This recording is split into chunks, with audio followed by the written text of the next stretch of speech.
Aku mau nanya dong, kenapa sih kita harus punya asuransi? Oke, jadi mungkin kita agak sedikit balik POV-nya ya. Jadi mungkin seperti teman-teman tahu, banyak dari kalian yang sebenarnya tega sama diri sendiri. Misalkan, udahlah gue nggak apa-apa, nggak usah punya asuransi. Nanti pas kenapa-napa, ya udah andai kata parah pun ya gue lebih cepat lah bertemu sama yang di atas gitu.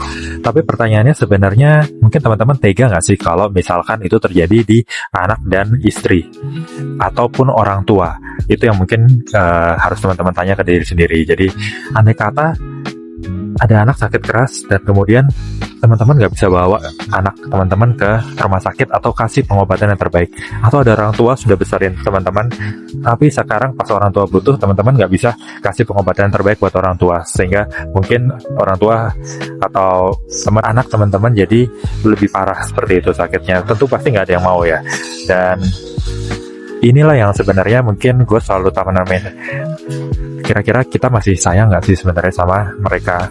Apabila sayang, kita harus sebenarnya fight. Gimana caranya? Kita harus kasih. Sebenarnya kapan waktu masuk asuransi yang tepat gitu? Seperti yang biasa teman-teman tahu, mungkin nanam pohon biasanya paling bagus adalah 10 tahun lalu ya, 10 tahun lalu. Tapi sebenarnya waktu kedua yang paling tepat itu sebenarnya adalah saat ini. Terus saya ada waktu tepat. Lalu kok gimana kalau misalkan gue belum ada duit gitu? Oke, nggak masalah teman-teman. Jadi kalau teman-teman tahu sebenarnya di setiap asuransi itu pasti selalu, atau rumah sakit selalu pasti ada pilihan kamarnya. Jadi oke, gue belum bisa satu kamar satu orang, belum bisa bawa anak, istri, keluarga, diri sendiri ke luar negeri, seperti itu, nggak masalah. Jadi ada pilihan sebenarnya satu kamar satu orang, ada juga pilihan satu kamar dua orang, dan itu yang mungkin teman-teman bisa pilih. Kok satu kamar dua orang gue juga masih belum bisa? Nggak masalah teman-teman. Jadi ada lagi yang namanya istilahnya deductible.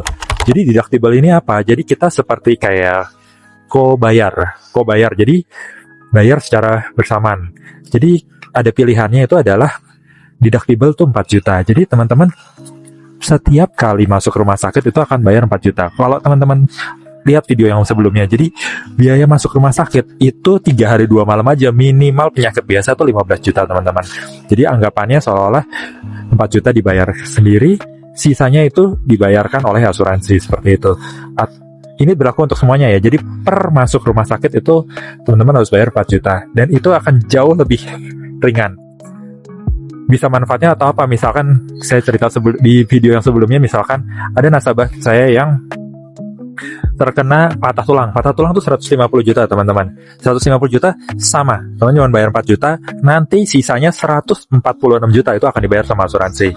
Itu ada alternatif seperti itu, namanya deductible. Ya teman-teman, kalaupun mau lihat, mau tahu kira-kira berapa untuk premi teman-teman, boleh silahkan chat di bawah. Terima kasih.